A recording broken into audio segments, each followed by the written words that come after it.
Thank you very much, Riyasat, for introducing me. Introduction की जरूरत नहीं है.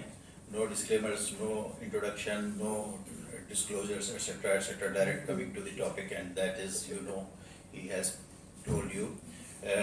Today's topic is use of metformin plus DPP-4 inhibitor sitagliptin, combination of these two classical medicines, time-tested medicines, and today I will try to give you only a brief coverage of these things. Nothing new to you, everything you know already know. Just a reminder, just a refresher. और अगर सोने का अच्छा mood हो तो सो भी सकते हैं. बहुत अच्छी नींद गारंटी करता हूँ. तो thank you again. And when talking about sitagliptin, metformin, or any OAD, oral anti-diabetic medication, so naturally you are talking about type 2 diabetes. So when talking about type 2 diabetes, so we should keep in mind, or we should refresh all the pathophysiologies of type 2 diabetes, or the cause or the core defects which are responsible for the hyperglycemia of type 2 diabetes. The hyperglycemia of type 2 diabetes is caused by many mechanisms, pathophysiologies, which are the topics of researchers. From time to time, they are discovering many new core defects which are responsible for hyperglycemia and type 2 diabetes. When we used to study in Dow Medical College in 1980s, अभी कल की बात है, इतनी उम्र नहीं है मेरी, 1980s में, early 80s में, तो ये कहा जाता था कि टाइप निडम होती है और इडम होती है, non insulin dependent and insulin dependent. और जो नॉन इंसुलिन डिपेंडेंट है उसमें दो ही कोर डिफेक्ट होते हैं. Only 3 core defects are there, basically 2 core defects. And what were those core defects? I tell you. I am skipping prevalence, etc. The core defects which are established till now are many in number, but I will present to you only few. और वैसे by the way, you अब introduction थोड़ा सा हो जाए तो अच्छा है. Till now, till date, कितने core defect अब तक establish हो चुके हैं? Number क्या है इनका? I am talking about the core defects responsible for hyperglycemia of type 2 diabetes. How many core defects has been officially established? 13. Maybe. Who else? There are certain models which used to be presented in various presentations. सबसे पहला जो हमने सुना था वो एक model जो present किया जाता था वो था ट्रिपल का ट्राइअम्बुरेट कहलाता था. ट्राइअम्बुरेट ट्रिपलेट. ये सबसे पहली स्लाइड होती थी तमाम प्रेजेंटेशंस में, जो ये दिखाने के लिए दी जाती थी कि कोर डिफेक्ट्स सिर्फ ये 3 ही हैं, बस ज़्यादा नहीं है. और वो क्या है? Hepatic glucose output and glucagon, that is insulin beta cell effects, और तीसरे ये glucose uptake in muscle and fat. ये 3 कोर डिफेक्ट्स हैं जिसकी वजह से डायबिटीज़ होती है. इसके अलावा कोई मसला नहीं है, ख़ास मसले नहीं होते. लेकिन with the passage of time research went on, research जारी रही और नई नई चीज़ें सामने आती चली गई, और 2 मजीद इसमें शामिल कर दिए, और अगले 5 सालों में ये 3 से 5 कोर डिफेक्ट हो गए. और ये कोर डिफेक्ट जो ऐड हुए इसके अंदर, वो इंक्रेटिन इफेक्ट, एक बहुत ही रिवोल्यूशनरी और बहुत ही हिस्टोरिकल को जो डिफेक्ट आइडेंटिफाई किया गया था इन अर्ली 80s, वो था डिस्कवरी ऑफ इंक्रेटिन इफेक्ट. और आप सब लोग इफेक्ट को अच्छी तरह जानते हैं. What is it? जो हमारे GLP-1 और GIP जो इंटेस्टिनल सेल से निकलते हैं, जो कंबाइंडली कहलाते हैं इंक्रेटिन्स, उनका इफेक्ट कम हो जाता है और इस वजह से एक हाइपरग्लाइसेमिया ऑफ डायबिटीज होता है. तो ये कोर डिफेक्ट और इंक्रीज लाइपोलाइसिस का कोर डिफेक्ट जब शामिल हो गया तो फिर स्लाइडें जो स्लाइड प्रेजेंट की जाती थी वो थी, उसका नाम था ये क्विंटेसेंशियल क्विंटेट. जैसे पहले ट्रिपलेट था, अब फिर वो 5 हो गए कोर डिफेक्ट. फिर रिसर्च जारी रही और बहुत से कोर डिफेक्ट सामने आए. रिसर्चर्स ने और बहुत सारी बातें बताई, और एक बहुत ही इम्पोर्टेंट एक कोर डिफेक्ट और इसके अंदर शामिल कर दिया गया, और वो था अल्फा सेल्स का रोल, कि अल्फा सेल्स का भी कोई रोल है. और फिर उसके बाद फिर 7 सेप्टिसिजल सेप्टेट के नाम से एक मॉडल चला, कई साल चला ये मॉडल. लेकिन जो सबसे ज़्यादा पॉपुलर मॉडल हुआ वो था ओमिनस ऑक्टेट मॉडल। ये ओमिनस ऑक्टेट जो ये इसलिए ज़्यादा पॉपुलर हुआ कि इसके अंदर बहुत ही इंपॉर्टेंट किस्म के 2 कोर डिफेक्ट्स जो इंक्लूड किए गए थे, और ये डॉक्टर डी फ्रांसो का नाम आपने सुना होगा, king of modern diabetology, modern diabetics के किंग हैं, और उनका बहुत बड़ा रोल है मेटफॉर्मिन में और कोर डिफेक्ट पैथोफिजियोलॉजी की रिसर्च में, और बहुत सारी मेरे ख्याल है उनसे ज़्यादा पॉपुलर कोई शख्स नहीं है पिछले डेकेड्स में। उनके सैकड़ों अवार्ड्स हैं, बिला मुबालगा उनके सैकड़ों उनके टाइटल्स हैं, बेतहाशा काम किया उन्होंने। तो वो उन्होंने ये जो प्रेजेंट किया था ओमिनस ऑक्टेट 2009 में, तो उस आर्टिकल को बहुत पजीराई मिली, और यही कोर डिफेक्ट अब तक लोग प्रेजेंट करते हैं अपनी प्रेजेंटेशन में कि बस ये कोर डिफेक्ट जो हैं ये बेसिक हैं। लेकिन रिसेंटली जैसे डॉक्टर साहब ने कहा कि 13 हो गए हैं, लेकिन अभी जो मॉडल आजकल ज़्यादा पॉपुलर है वो एग्रीजियस 11 कहलाता है। एग्रीजियस 11 में जो 11 कोर डिफेक्ट्स हैं ये ऑफिशियली एस्टेब्लिश कर दिए गए हैं, और उनमें जो लेटेस्ट 3 जो एस्टेब्लिश इसमें जो इंक्लूड किए गए हैं they are related with GI tract. और जीआई ट्रैक्ट में सबसे ज़्यादा जो इम्पोर्टेंट जिस कोर डिफेक्ट की बात आजकल हो रही है वो है कोलोन का microbiota. Microbial flora present in the colon वो बड़ा रोल प्ले कर सकता है या करता है हमारी टाइप 2 डायबिटीज़ की जेनेसिस में और टाइप 2 डायबिटीज़ की पैथोफिजियोलॉजी ऑर्डर करने में। यानी it is a causative mechanism for hypoglycaemia and type 2 diabetes. दूसरा, जो गट से एब्जॉर्प्शन होती है ग्लूकोज की, कार्बोहाइड्रेट्स के ग्लूकोज की, उसके ऊपर बहुत काम हो रहा है। ये एक बड़ा इंपॉर्टेंट मैकेनिज्म है कि ये भी अगर एड्रेस किया जाए तो कुछ ड्रग्स ऐसी हों, कुछ मेडिसिन ऐसी हों जो ऑलरेडी एक है जो गट से एब्जॉर्प्शन ऑफ ग्लूकोज कम करती है, and that is कार्बोज AGI, alpha glucosidase inhibitor, that is already present, but still more drugs are coming and more drugs are under research which will be responsible for reducing this, affecting this core defect. And the third one is immune dysregulation or inflammation, role of inflammation. बहुत कहा यह जा रहा है कि diabetes की etiology में inflammation का बड़ा रोल है। कौन सा इन्फ्लेमेशन? बहुत सारे इन्फ्लेमेशन हो सकते हैं जिसकी डिटेल में इस वक्त तो नहीं जाने का है, लेकिन एक कोर डिफेक्ट ये भी है कि एनी क्रॉनिक इन्फ्लेमेटरी डिसऑर्डर में प्रोड्यूस डायबिटीज, टाइप 2 डायबिटीज। और इसी तरीके से और दूसरी बहुत सारी चीज़ें जो इन्फ्लेमेशन से रिलेटेड हैं उसकी ऑटोइम्यून डिसरेगुलेशन खास तौर पर वो रिस्पॉन्सिबल हो सकती हैं। तो ये एक कोर डिफेक्ट ज़्यादा जो इस वक्त एड्रेस किया जा रहा है, रिसर्च का मौजू है। ये सब कुछ क्यों डिस्कस किया जा रहा है, कोर डिफेक्ट्स की क्या ज़रूरत है इस वक्त हमें डिस्कस करने की? इसलिए कि when talking about type 2 diabetes we have to choose the medicines which have effects on more than one pathophysiologies, more than one core defects, or I'm sorry, मिसाल के तौर पर मेटफॉर्मिन का जिक्र होगा, हमारा टॉपिक ही मेटफॉर्मिन और DP4 इनहिबिटर सीटाग्लिप्टिन है। तो when talking about metformin, you can see metformin is affecting many core defects in the genesis of type 2 diabetes, hypoglycemia of type 2 diabetes. That is, it affects all the 3 components of insulin resistance in the liver, in the muscle, and in the adipose tissue. Everywhere it is working, and also it is affecting the colon microbiota, and it's also working at least 2 other places. At least 5 to 6 core defects metformin is working on. So it is a wonderful drug which affects, which controls many core pathophysiologies. So this, I think there is no other medicine which matches this feature. And the other, you can see elsewhere, we can see,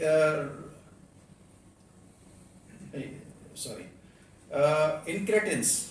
Incretins are affecting many core defects. Incretins are working on brain. When you give GLPs or when you give DP4 inhibitor, the extrapancreatic effects, which you are aware of all those extrapancreatic effects, the delayed gastric emptying, early satiety, etc., all these are related with brain. So incretins are affecting the alpha cells, they are affecting the beta cells, they are affecting the brain, and they have got many effects on other core defects as well.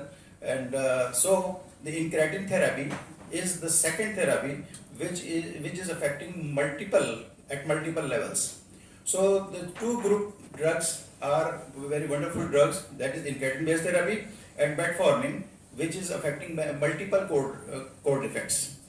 But the incretins which we are talking about, it's actually the incretins used in the West or in the rest of the world. Incretins are used as GLP agonist, GLP-1 agonist, and but in Pakistan, because we are a resource constrained country, so here GLPs are not so broadly used.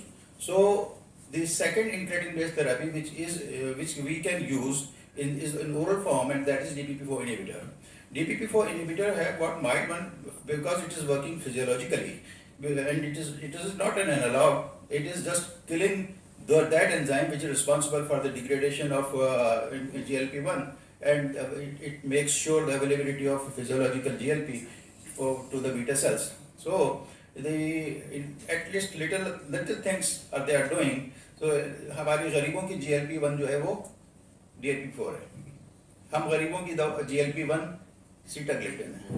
तो जहाँ जहाँ इसमें लिखा हुआ है जहाँ core defects में लिखा हुआ है कि इंक्रेटिन थेरेपी, वहाँ हम इसको अपने पाकिस्तानी तर्जुमे में इसको सीटाग्लिप्टिन कह सकते हैं. तो sitagliptin is working elsewhere eight many core defects and like metformin at multiple places.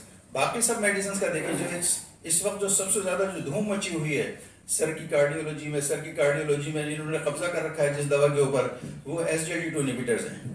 In 11 core defects हैं, इनमें से कितने कोर डिफेक्ट पे वो काम करती है? Sir, I'm talking about hyperglycemia of type 2 diabetes. Nowhere. It works only on kidney. मैं तो बात हो रही है so hyperglycaemia of type 2 diabetes की, तो it works only on kidney. लेकिन naturally but there are so many buts कि उसके बगैर आप CV रिस्क रिडक्शन नहीं कर सकते. और जो मेन इस वक्त जो ऑब्जेक्टिव और प्राइमरी ऑब्जेक्टिव हमारे ट्रीटमेंट का होता है वो होता है CV रिस्क रिडक्शन. पहले जमाने में ग्लूकोज लोअरिंग मेडिसिन प्रायोरिटी होती थी, एंड ओनली थिंग वाज बस HbA1c कम करना है, टारगेट बना लो, A1c कम करना है, टारगेट बना लो, शुगर कंट्रोल करनी है. लेकिन बहुत जो हादसा हुए इस तरह के कि बहुत ही इंटेंसिव किस्म की जब लोअरिंग की गई तो CVD मॉर्टेलिटी बढ़ गई. तो उसके नतीजे में फिर ये नतीजा निकाला कि नहीं भाई CV mortality is primary objective, glucose तो हो ही जाएगी किसी न किसी तरह कंट्रोल. लेकिन अब भी हम अपने रिसोर्सेज के अंदर रह के जब काम करते हैं तो हमें ग्लूकोज कंट्रोल ही हमारे लिए एक सबसे प्राइमरी वो होता है.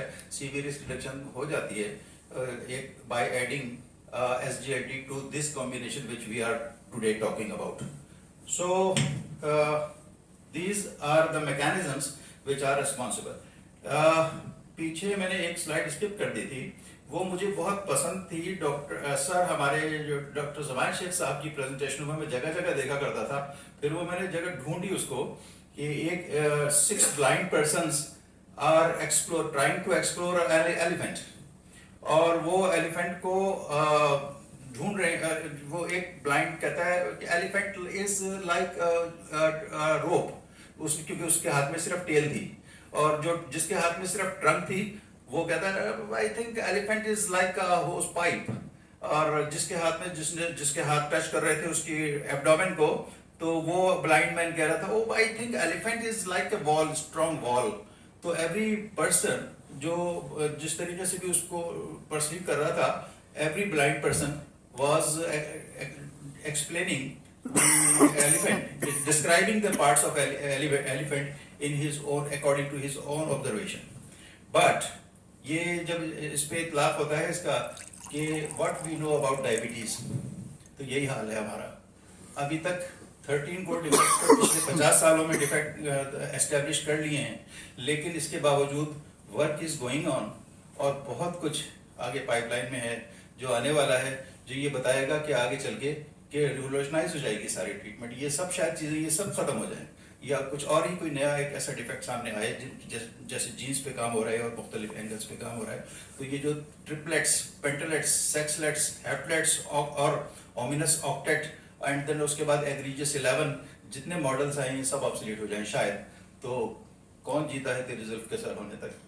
तो ये सब मैकेनिज्म्स बताना इसलिए ज़रूरी थे कि हम ये साबित करना चाह रहे हैं कि आज का जो हमारा ये जो टॉपिक है, ये आज के जो दो मेडिसिन जिनके बारे में हम डिस्कस कर रहे हैं, sitagliptin and metformin, they are wonderful drugs in sense कि they are addressing many core pathogens, core defects and many core pathophysiological processes going on in the body which are responsible for the hyperglycemia of type 2 diabetes.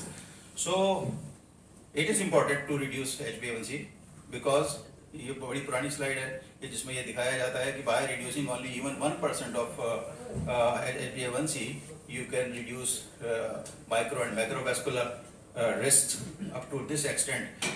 Up to a large extent in microvascular complication or little reduction in the macrovascular complication. So this is also important for in our scenario. HbA1c reduction को वो नहीं कर सकते कि सिर्फ cardio, हम तो सिर्फ कार्डियोवैस्कुलर रिस्क कब कर रहे हैं, लेकिन ग्लूकोज छोड़ो, क्या कुछ नहीं कहता, नहीं कहता है, बहुत कुछ कहता है ग्लूकोज का कम करना या A1c का कम करना। So when talking about guidelines, कैसे चूज करते हैं हम गाइडलाइंस? हमें गाइड करते हैं मुख्तलिफ गाइडलाइन, जैसे मिसाल के तौर पर ADA है और ADA के साथ यूरोपियन एजेंसीज हैं, EASD etcetera, American diabetes association और European association for the study of diabetes, इनकी जो कंसेंसस गाइडलाइन है वो हमारे लिए बड़े काम की हैं। और वो ये कहती है कि when you start diagnose a new case of type 2 diabetes, तो first take a decision on the basis of these things. ये एक गाइडलाइन कहती है कि पहले डिसीजन मेकिंग के इससे पहले आप असेस करो उसके की पर्सनल फीचर्स और उसके कंसीडर करो उसके स्पेसिफिक फीचर्स, और फिर उसके साथ शेयरिंग करो, डायबिटिक एजुकेटर को इन्वॉल्व करो, लाइफ स्टाइल मॉडिफिकेशन को एश्योर करो। हम क्या करते हैं, हाँ भाई शुगर हो गई, ये ले आज से गोली शुरू कर दे, तो शॉर्टकट ये है हमारा।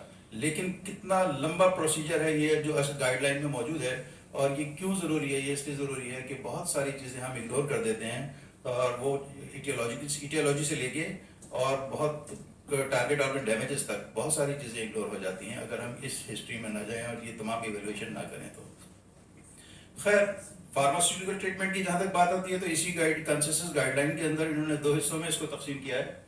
जो ये ग्रीन टैब के नीचे जो है ये है the medicines which are actually used for reduction in severity risk reduction, और जो येलो टैग के नीचे हैं लेफ्ट में वो है मेडिसिन जो हाइपरग्लाइसीमिया को एड्रेस करने के लिए हैं, ग्लूकोज लोअरिंग मेडिकेशन।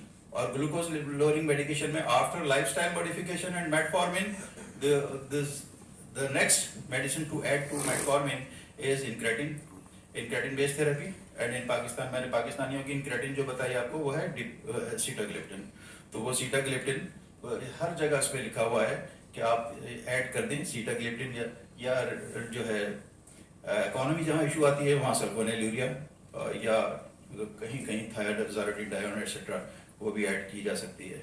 लेकिन मोस्टली गाइडलाइंस में ग्लूकोज लोअरिंग मेडिसिन के तौर पर मेटफॉर्मिन के बाद जो मेडिसिन ऐड की जाती हैं वो तो या तो GLP हैं या SGLT, या उसके बाद ग्लूकोज लोअरिंग एजेंट्स के तौर पर sulfonylurea, thiazolidinediones and DPP-4 everywhere they are recommended. इसी तरीके से पहले जो American academy of clinical endocrinology है उनकी गाइडलाइन एल्गोरिथम है ये पुराना, इसका जो नया वर्जन है वो ये है, और ये बताता है हमें कि ओवरवेट पेशेंट हो या ओबीज पेशेंट हो या हाइपरग्लाइसीमिया रिस्क जिनका ज़्यादा है, हाइपोग्लाइसीमिया रिस्क जिनका ज़्यादा है उनको, या जिनको एक्सेस का मसला है, कॉस्ट का मसला है, उनको आप मेटफॉर्मिन के बाद आप ऐड कर सकते हैं ऑल्टरनेटिव के तौर पर DPP-4 inhibitor. Drug of first choice still वही है GLP-1, लेकिन वही पाकिस्तान में GLP-1 इतना ज़्यादा कॉमन यूज़ में नहीं है, लिहाजा ये जो येलो टैब बनी हुई है ये ऑल्टरनेटिव मेडिसिन दिखा रही है हर जगह तकरीबन DPP-4 inhibitor. So DPP-4 inhibitors are recommended anywhere elsewhere, for the management, early management of type 2 diabetes. एक और जो इम्पोर्टेंट बात है वो ये है कि एक ट्रायल हुआ था, वेरीफाइड ट्रायल। क्या क्या था उसमें, कौन कौन सी दो मेडिसिन कंबाइन की गई थी? मेटफॉर्मिन एक आम उन्होंने रखा था, 14,000 से ज्यादा पेशेंट थे और 40,000 से ज्यादा, और उसमें दो आर्म्स थे, उसमें एक में सिर्फ मेटफॉर्मिन यूज की गई थी, दूसरे आर्म में विल्डाग्लिप्टिन इनिशिएट की गई थी शुरू से ही। तो जिस आर्म के अंदर इनिशिएट की गई थी विल्डाग्लिप्टिन और प्लस मेटफॉर्मिन, उसमें जो इंटेंसिफिकेशन की नीड कम हुई थी, काफी देर तक इफेक्टिव रहा था ये कॉम्बिनेशन, और डिले हुई थी target organ damages and intensification की नीड नहीं हुई थी। और जो सिर्फ मेटफॉर्मिन पे रखे गए थे उनमें बहुत अर्ली इंटेंसिफिकेशन करनी पड़ गई। तो ये उसके बाद से ये ट्रेंड रिकमेंड किया गया कि why to initiate only with metformin, we can initiate even with combination of metformin plus DPP-4 inhibitor, and this works. So there are many studies which are actually proving that we can even initiate with two drugs, not necessary to initiate monotherapy as metformin. अब ये जो chart था ये पढ़ा नहीं जा सकता था, but it was reflecting the various comparing the various OADs in different sense. Directly coming to the metformin, what does metformin do? It reduces hepatic glucose output, especially in the fasting state, or it improves insulin sensitivity in adipose tissue, or it improves insulin sensitivity in skeletal muscle. So these are very important features which are involved in the mechanism of reducing insulin resistance, and type 2 is marked by insulin resistance and insulinopenia both. किसी के अंदर इंसुलिनोपीनिया ज़्यादा होता है, किसी के अंदर insulin resistance ज़्यादा होती है। तो ये आप वो जैसे संजय कालरा कहा करते हैं कि एक तराजू रखो, उसमें देखो कि पेशेंट कैटाबॉलिक ज़्यादा है या एनाबॉलिक ज़्यादा है, तो लो उसको।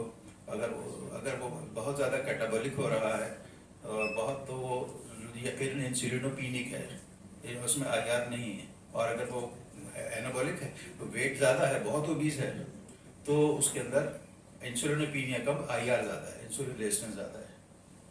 तो जब मेटफॉर्मिन का जिक्र करते हैं तो उसकी फीचर्स थोड़ा से रिवाइज कर लेते हैं। हाँ, इसकी अच्छी खासी एफिकेसी है, लोअरिंग HbA1c 0.7 to 0.8% कहा जाता है कि ये कर लेती है, और हाइपोग्लाइसीमिया काउज नहीं करती है, इसकी बहुत बड़ी खूबी है, अच्छी है। और वेट न्यूट्रल है, लेकिन थोड़ा बहुत वेट कम कर लेती है। लेकिन एक ट्रेंड ये भी देखा गया कि people are using it as a weight lowering drug, although it is not recommended as, nowhere it is recommended as a weight reducing drug, but people are using it.